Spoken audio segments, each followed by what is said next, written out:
So because we're half a year and a little bit more into this, I'm going to try and take a broader picture. So if you've been dutiful and stayed with me from the beginning, there's a foundation that's been laid. So I'm going to be saying kind of increasingly difficult things. And the understanding is that you'll have the foundation from which to listen to some of these hard things, digest them, and uh, either, change your attitude or act on them. So here we go. The addict is involved in something that has a hold on them. It's controlling them. They didn't actually choose to be controlled by something, but they are. And like it is so obvious in dealing with addiction that we don't see ourselves. It's so obvious what a hard time we have reflecting on our own self and on our own behavior. And that should be the first big, cup of coffee, wake up call that the people around the addicts should be contemplating like, wow, they really do not see the damage that they are doing to themselves. Like, this is wild. This is just outrageous. How could they not see it? And then you should do some self-reflection and be thinking, what in the world am I doing that I don't see? What outrageous behaviors am I engaging in that I'm not seeing? How do I not see myself? So I'd like to make the argument that the addict is really a blessing because they pour gasoline. The actual addiction pours gasoline on our problems and our human relationships, our difficulties that we find because it inflames everything. It inflames all problems. So because that person that you love isn't available for a normal, healthy relationship, it forces the loved ones to rethink their own reality. When people ask questions like, did I sign up for this? Like, who would put up with this? Like, what am I doing? And I would challenge you to take a step further back from the actual addiction, not the addict. We're gonna continue to love the human being that is trapped in that addiction, but you've got to see the addiction as kind of like a thing uh, that you can't contend with. And you've got to see that you've got some things in your own life that are controlling you and driving you and that are quite destructive as well. And that the two things, they can't coexist. So the thing most people engage in is fantasy. We just we want commitment, we want relationship, it's all conditional, and people typically have a pretty active fantasy life. That's why they get so angry and frustrated with the addict because, hey, they're not living up to their side of the equation. And, we're not God. Nobody has a script. You don't hand out your script to other people and say, oh, this is what you're supposed to be for me. I know that there are people that get away with this. They are not healthy individuals. So the big thing here is because someone's checked out and you're sort of isolated, you've got a wonderful opportunity to figure out what script someone handed you in your childhood, what script the culture has handed you, what kind of number you've done on yourself, what you're operating out of. You get to do some serious self-examination. Now, when you're in a loving, going back and forth relationship, we're not as motivated to do this work, but you're kind of in solitary confinement in your own sort of way. So this is a wonderful opportunity to do some housekeeping, to take a look at how you're responding to the addiction and figure out what kind of roadmap for life you're operating out of. And that roadmap may need to be like, go in the trash. And you may have some script from a mom who raised you like Miss Manners, who you weren't supposed to say no, or, whatever's going on there, it may need to full on go in the trash. And the addiction is pushing this examination crazy, huh? That terrible toxic thing is forcing you to do some very fundamental housekeeping. That's what I like to say is the addicts in my life have been the most tremendous blessing I've ever had. Because when you love someone that's trapped in something, that forces you to clean house or go nuts or run away. Like, I don't know how productive running away from a situation is. But the cleaning house also, here's where it's complicated.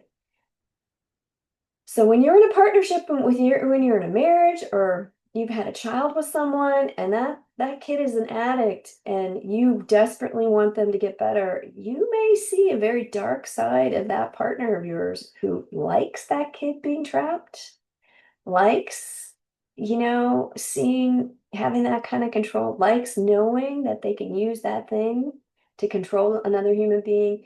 You may be bearing witness to a truly dark and maniacal side of your spouse.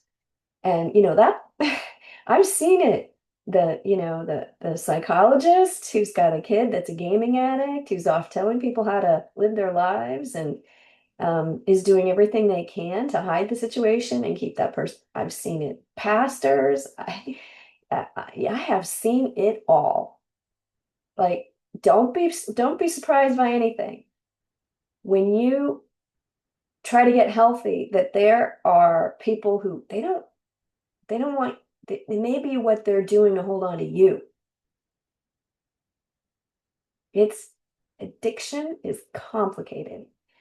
So that's why being in a 12-step group with other people, you talk to your sponsor, they keep hearing this or that, and this is how your spouse reacted, and this is how grandma reacted, or what's going on here? You deal with someone who's got someone in your life who's a little older and a little wiser, might help you be able to pull pull the situation apart and see it for what it really is. And when you're in a group, all the more so, all the more so. So remember, people who go to counseling, people to go to 12-step groups, those are the healthy ones. The ones that stay away, the ones that won't come, there's a reason behind it. There's a reason why they don't want to be in that room with all those eyes watching at them, listening to what they're saying. There are reasons why they're avoiding scrutiny. So I'm trying to these are tough things to explain. This may or may not be your situation. You've got to figure out what fits. But there is a degree of complexity to this addiction that is mind-boggling. July 25th.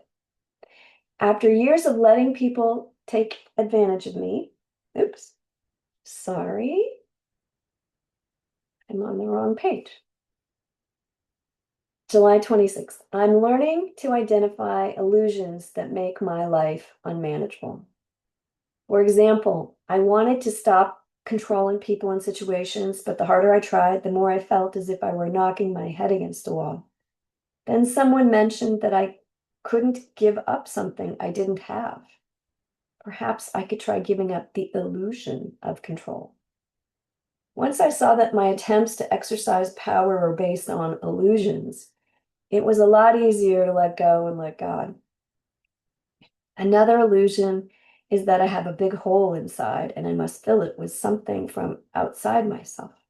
compulsively shopping, obsessing about relationships, trying to fix everyone else's problems. These are some of the ways I've tried to fill this hole. Yet the problem is spiritual emptiness and must be filled from within. It wasn't until I saw through the illusion that I was deficient and needed to look outside myself for wholeness that I began to heal. Today's reminder. Today, if I hear myself thinking that I'm not good enough or that I need something outside myself to make me whole, I'll know that I'm listening to illusions.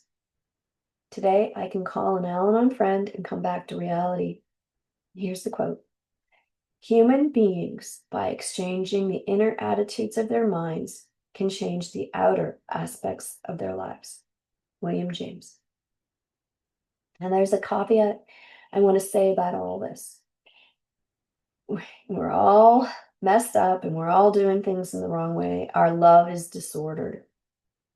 It's really important when you're in a group and you recognize some behaviors in other people that are highly controlling, sophisticated forms of manipulation, that you don't judge them, that you understand that they have their own reasons to try and manipulate and control people around them. They have insecurities and fears and problems that need to be addressed and that need to be treated with compassion as well, where nobody's judged.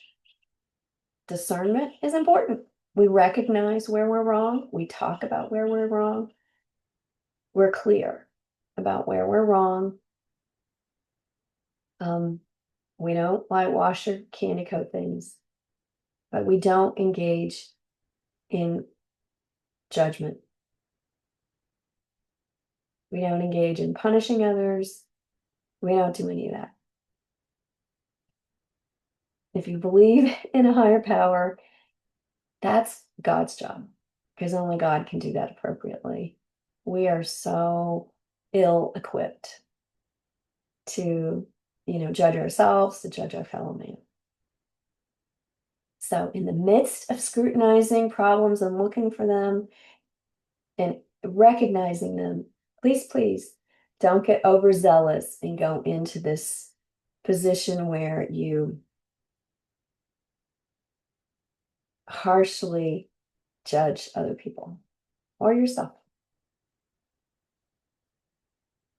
Blessings on your day.